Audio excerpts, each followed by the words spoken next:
Hi. Yes, I can see you. I'm not sure if I should click on accept because it might No, disappear. that's all right. Let's leave it as is now that we've got you here. Welcome. Okay. Sorry, everyone, about the technical difficulties. I'm not a computer whiz by any standards. But welcome, Selasi, to the ABST virtual webinar. I'm really pleased to have you here. I know our students are going to be really excited to see you and to hear you be talking. So, yeah, welcome.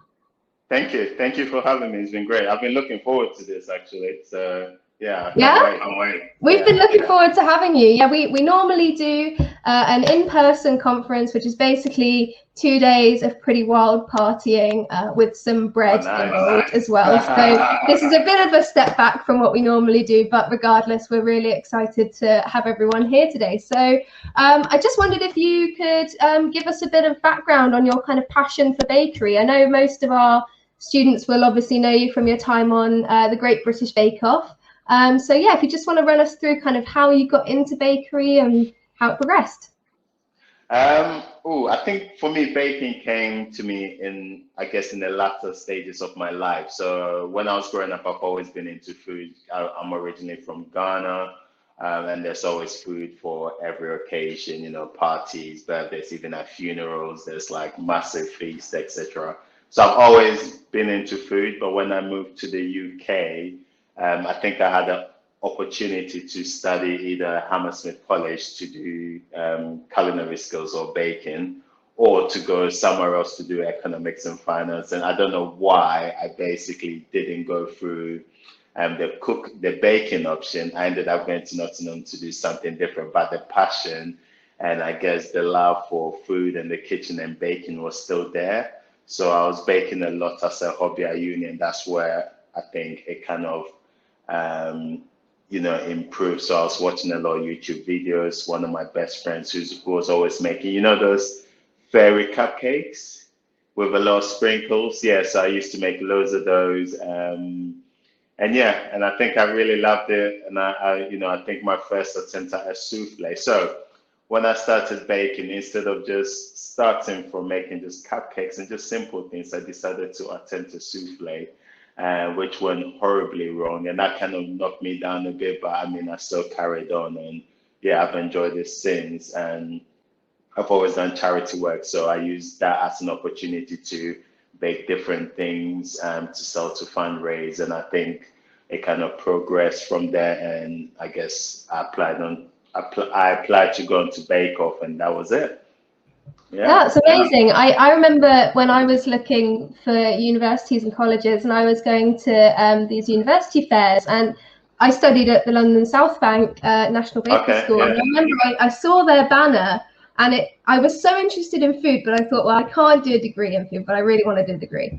And I saw this advertisement about baking, and I had to do a double take because I was sure that they had a typo and they were actually talking about banking. You know, I was confident.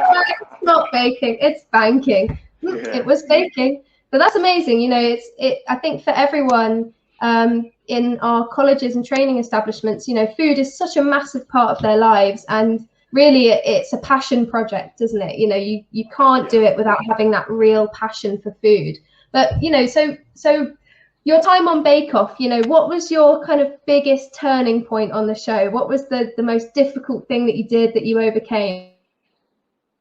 I'm not sure if I've overcome it, but I think week 9, that was the week I got kicked off the show, and it was Fond and Fancies, and I don't think I've looked at Fond and Fancies since. I haven't attempted it, I haven't tasted, I haven't had any, and it was just one of those things. I think when I was on the show, it was great, and at the start there was not a lot of confidence because, well, you've done so well through the audition, fighting 20,000 other applicants. Then you get on the show and you've got 11 other bakers who are really amazing and who've been baking with their grandparents and their mom and dad when they were kids. And I don't have any of those cool stories. So I didn't grow up baking in the kitchen with my mom, my dad, and my grandparents. So it was a bit tricky, and I really did not expect to make it past week two, which was Biscuit Week, because I never saw myself as a creative person, you know, making showstoppers and structures. And I think after week two, when I was still in, I was kind of thinking, this is quite interesting. So I need to really up my game and just push myself a lot more. And I did, I guess, well enough to get to the semifinals. And I think that was sort of the hardest part, because at that point, you've got the remaining bakers who are fighting for the final spot, who are good in terms of technical, because I didn't have a good technical record apart from maybe week one or two. So it was all kind of kicking in. And I think the fun and fancy one was the turning point. Although I would love to try it, I just thought it's just something that I barely want to touch or have a look at. It's kind of scarred you for life now. Like, can't look at the fun and fancy the same anymore. No, I think we all have those, you know, those products that just, no matter how much we do it, we just can't seem to crack it. For me, it's, you know, chocolate work. And my lecturer, I think, is watching, and he would find that hilarious. I always used to really struggle with chocolate work because I'm too messy. I just couldn't do it. But you know, but you're good at it right now.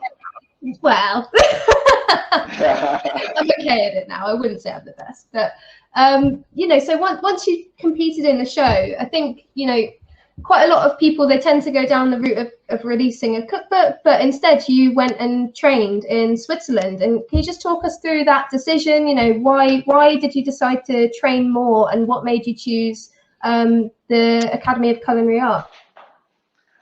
So for me, it was, and initially I got approached to write cookbooks, and at the time, well, let me go back. So once you go on Bakeoff, you kind of have to think technically you're still not professional. You've been on a show, but you're not a professional chef. And I always put chefs and bakers in the, you know, guys that have trained in a really high regard, because they've gone through the stages, the proper, you know, washing the dishes, just working their way from the ground up and learning the traditional, the more technical aspects of baking. When you go on Bakeoff, you're not a professional, right?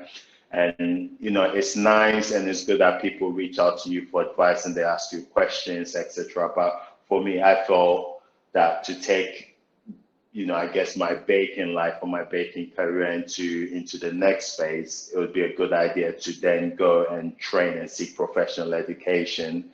And Switzerland was one of the options, and that was actually on the back of Bakeoff, and it was through a scholarship, which was great. So that was a good decision for me, and I still don't regret it. It was great. It was 8 months really studying the technical aspects of it, the science behind it, and I think one of, I guess, the famous quotes that I said on Bakeoff was, "I'm just baking it. I don't actually understand it." And I wasn't actually kidding. I was actually genuine.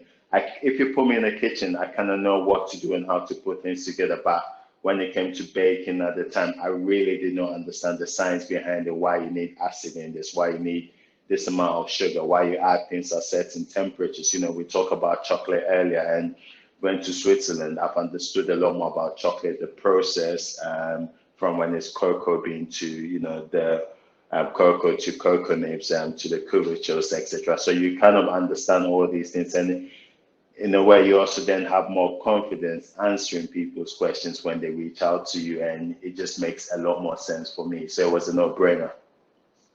So do you think, you know, your technical knowledge kind of came on really in the training, but, you know, how do you think that the Bakeoff prepared you for training in any way, or do you think actually maybe it kind of put you in with already an idea of what you thought, you know, how you should do? Sorry, I didn't catch that. Sorry, do you feel that being on Bakeoff ahead of your training, do you think it kind of impacted the training positively, or do you feel maybe you wished you'd done it before you'd been on Bakeoff, when your mind was kind of clear of any information? Well, you can't. I'm kind of glad I did Bakeoff before the training, because you can't go on Bakeoff if you've had any professional training. So that would have ruled me out from getting on the show anyway. But I think going on to do professional training was really good, because I kind of forgot about the whole Bakeoff and going on Bakeoff and knowing how to bake and making it to semifinals. Because again, when I went into a professional kitchen, everything I thought I knew, and I saw a few of the comments earlier. Everything I thought I knew was not, was not right. So you're learning, how to have a clean workstation. You mentioned chocolate earlier about your tutor saying you're messy with chocolate, so you learn a lot. I think on my first day, I made a really rookie mistake. I turned up in the wrong class. I was wearing a suit instead of my chef's white. And then my chef, I think, made a comment. Well, he passed the comments is asking me if I'm sure I'm supposed to be in this class. So all these things kind of kicked in. It was just the worst first day ever, but it was funny because we still laugh about that now, and I'm good friends with the chef now and a lot of chefs, and we still reach out for advice. We're always sharing and learning, because I've always believed there's no one way to skin a cat. So, there's so many processes in bakery, in the cooking world that, so many people, things work differently for so many people. So it's always good to share ideas and just bounce off each other in that aspect. And it was great. It was absolutely amazing. Yeah, definitely. I mean, I was saying to Will earlier, that is really a huge part of the ABST, is this socializing between the different training establishments in the UK, because we all can learn from one another, and it's that you're right. There's not one way to do things. There's so many different resources out there. But I'm wondering, what to you was kind of the biggest hurdle in doing this training? Because I think, for us as trained, bakers and pastry chefs, it's great to see someone who has taken a little dip into baking through something like the Bakeoff and has then chosen to advance that training and really learn, the proper techniques. But, did you have something that you just felt, this is a reason why I shouldn't go and do this training, or was it a no-brainer? For me, it was an absolute no-brainer, because I've always kind of loved the kitchen, and I think baking was something that I did not know much about. So for me, it was a no-brainer to learn something new and different, maybe something out of my comfort zone, because sometimes I cannot just do things like chuck things in, and I kind of had a chef's mentality rather than a baker mentality, where there was a science where you had to measure everything. And for me, post Bakeoff, it was definitely a no-brainer for me to pursue that and just learn more, understand the technical aspects of it, and understand how certain things work, having, your mise en place clean and ready, just everything in place, and structures. And I think I kind of needed that guidance as well, because there's sort of, in the kitchen, there's a level of discipline that you don't have, I guess, at home. And again, my first day in the kitchen, I had chopping board here. I wasn't cleaning after myself. I kind of was baking in a professional kitchen as though I was in the tent, because in the tent we had cleaners, that'll just take the board away. They'll replace it, give us a new chopping board, they'll give us a new mixing board, new spatula, etc. And I had to learn all that, cleaning after myself, cleaning as I go along before I start something new, and just have a nice clean work surface. I think that leads me on quite well to one of my other questions, which is, what was the best kind of kitchen trick that you learned during your training? I think we all have something that you just pick up from a mentor and you think, oh, actually, that's really smart, and I never thought of that before, or that really helps me to bake to my best potential. Do you have something like that? Was it just being super clean and organized? I would say being just super clean and organized. That way, one, you don't forget, the next step. Because when you have a messy station, sometimes you might miss an ingredient, you might miss a step, it just doesn't work well in that sense, because you're not really baking at home, and you're not baking with a bunch of 5-year-old kids, etc. So for me, just having a really nice, a really clean workstation, just to make it much more easier for you from start to finish. I think what's the phrase? If you got time to lean, you got time to clean. So exactly. You better be cleaning while you're going. Yeah. Did you, so obviously we've had kind of a few lockdowns last year with the pandemic going on. Did you find that you were baking more or maybe baking less throughout those lockdowns? I don't know if motivation really struck, or maybe it just didn't. I know it sounds very, I don't know I'm smiling about this, but I actually enjoyed lockdown, because it gave me the opportunity to bake a lot more, to learn different things, and actually to just develop so many different recipes that I was passing along, and it was always nice. You know, when I was baking, I used to either do a bake along with followers, and then I'll share the recipe. And it was nice to see so many people baking the recipes and doing things, because I think I read, I don't know if it was your magazine or somewhere, where baking, for example, had gone up by 26% during the pandemic, because a lot of people were baking more. They were finding some sort of comfort in baking, and for me, I enjoyed lockdown, and it was great because I was just baking loads more, and I was just actually taking my time in the kitchen and just having a lot more fun. I think, you know, yeah, that because I follow you on Instagram, and I quite often see you, you know, making things like entremets, and you're sharing the recipe with your followers. And I'm thinking, well, that is really opening people's eyes to the complications within bakery. And, you know, I know there's the trope of banana bread during lockdown, but it was, you know, really cool to see you bring these kind of very specific skills, measurements, you know, ingredients to a wider audience, and not kind of simplify that, you know, just for the benefit of home bakers, because anyone can do it the proper way and the specific way. It's not just if you've been trained. Well, listen, mate, we've got some questions here, so I was just going to run through them with you, if that's okay. So Sarah has asked, talking about how you were born in Ghana, grew up in Ghana. How does kind of Ghanaian bread and bakery differ from the bread and bakery in the UK? Is there any similarities, or is it very different? In all honesty, when I was growing up, I didn't see a lot of baking at home. So, I mean, you will go out and buy bread from, I guess, the bakeries and the sellers in the streets, but the breads are quite sweet, so they're richer. So I don't know if anyone's had a Jamaican sweet bread. It's kind of similar to that. Then we had one which is called tea bread, but it was all completely different from what we have, I guess, in the West.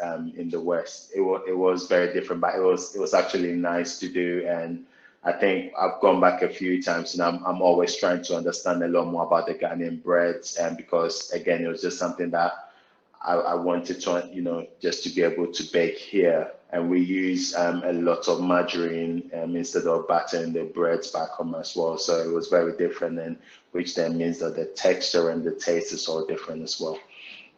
Yeah, it's such a different food culture, and it's amazing when you can find these recipes that bring you back to kind of your childhood almost, and manage to recreate them using the skills that you've found through your training. We've got another question here from Joel, who says, when you were accepted to go to the legendary tent from the show, when did the thought of I'm going on Bakeoff kick in, and how did you feel when you found out? Oh, it was such a long time ago. What was it, 5 years now? It's such a long process. It basically takes about 2 to 3 months from start to finish. So you go for an audition stage, and then so there's so much waiting, to the point that sometimes when you find out, it's almost like, oh yeah, I got in, and you're just like, okay. But for me, I think there was, you kind of start feeling a bit, I guess, I don't know if anxious is the right word, but you're basically going into a new environment, because you've got to then prepare yourself against the other bakers, against obviously, I don't know, just like you, G, I don't know if you feel more comfortable baking at home around machines and using tools that you're familiar with. And so there's so many thoughts that kind of play a big role in how well you think you're going to do. So you kind of just have to, in a way, just forget about all that and just be happy you've made it onto the show, and then you've just got to then think about how you're going to bake to see you through how many ever weeks you plan to go for. Yeah, so you're kind of taking every day as it comes, really, and not trying to get for me personally, So I think this is something that the students could benefit from. You kind of got a reputation on the show for being super chill, very relaxed. You know, you're lying on the floor watching your things bake, not care in the world. Our students have some really high pressure exams sometimes. You know, we have practical exams, which are a bit like being on Bakeoff. I'm sure you know from your time training. What kind of tips could you give them of being really chill for their bakery exams? I will say, I think, well, now I can't get away with lying in front of my oven because my chefs will literally just hit me in the back of my head. Um, but I think for me, it would just be just preparation. Just know, what you're going to do. Plan ahead, and that gives you more time to, one, just make any changes that you need to make, and it just makes it a lot more easier when you're in the kitchen. So there's hardly any pressure in that sense. And sometimes you may feel that the recipe that you have is, or the assignments or what you prep for is not enough for you to bake. But I don't think that should be the case. So you've practiced, you've trained, you've prepared for it. So just go and stick to your guns. And I think you just need to think about what you can control in that environment. And I'm a massive believer in that. So for me, and one of the mantras that I had a lot in the tent is you can't control the temperature at the tent because it always used to get hot or cold. There wasn't any in between. So chocolate week or entremet week, it would be really warm when we needed it to be cold because chocolate needs to be the right temperature. If it's bread week, it was very cold. So then you kind of need to then plan ahead and kind of think of ways that you can improvise should things not go well for you during the exams or prior to, just to have your mind in a positive state. And I listen. I love music and I listen to music. So sometimes when I feel I've done enough, I take a break from that and I listen to music or jump on my motorbike and just go for a ride and just forget about everything, just to kind of reset everything and then come back to it if I need to be. So those are kind of my coping mechanisms. And I guess I don't know if you guys have any Ghanaian students or Ghanaian friends. Ghanaians are naturally laid back guys, so that kind of helps us as well. And what that kind of helps me. So we're very laid back and we kind of just enjoy the moment rather than stress about the moment. I think having that positive mindset is so important, isn't it? You got to think this is one exam. It's not the end of the world if something goes wrong. But if you spiral and you allow yourself to panic, that's when everything goes wrong, and then it is the end of the world. But it's so interesting to hear from your perspective. Not only because you kind of climbed to fame quite quickly because of the Bakeoff, but then also taking those skills further. But that being said, everyone makes mistakes. Are you ready? Question of the day: biggest and best, most embarrassing bakery fail. Oh, I would say I guess I would say at the start of my baking sort of journey, I think I mentioned this earlier, I tried to make a souffle and I just misguided the whole process and the technique. And it literally, souffle is meant to be light and airy and just a good souffle, right? And I think mine came out rock hard. It was embarrassing, and my friends still make fun of me to this day. So I think that's my sort of biggest one. It was absolutely rock hard, it was inedible. So yeah, that's the one. That's one of the, I don't know if it's a negative of the baking industry, but people that you work with, they never let you live anything down. Exactly. Never ever. We have one girl on my course who overwhipped the cream one time, and she has never had a different nickname since. We call her Overwhip. She never got away from it. So yeah, we're always watching, but everyone messes up. So I suppose there is that. But listen, I don't want to take up too much more of your day. So I just wanted to say a huge thank you from the ABST committee and from the student members. I know that, we're asking you to take time out of your Saturday and that's fine. Always happy to be. No, thank you so much. And everyone, go and follow Selasi on Instagram if you want some really great recipes. Late night bakery inspiration. I don't know when you sleep, but you're always baking. So go and enjoy those recipes. But thank you so much again for attending. Thank you very much. Have a good day. Bye. Enjoy your weekend. Bye. Now that was brilliant, and big thank you to Selasi for attending our conference. It's just so great to hear from someone. Obviously, we had Mary Berry on before, and it's really nice to hear from those people who have been, both sides of this industry, I suppose. So up next we have the AGM. So unfortunately we have to do it. I know that it's always a bit of a kind of task, but we've got to go for it. So I'm going to share the logo page and I'm going to bring up our General Secretary, Sam, who's going to run through the AGM for us.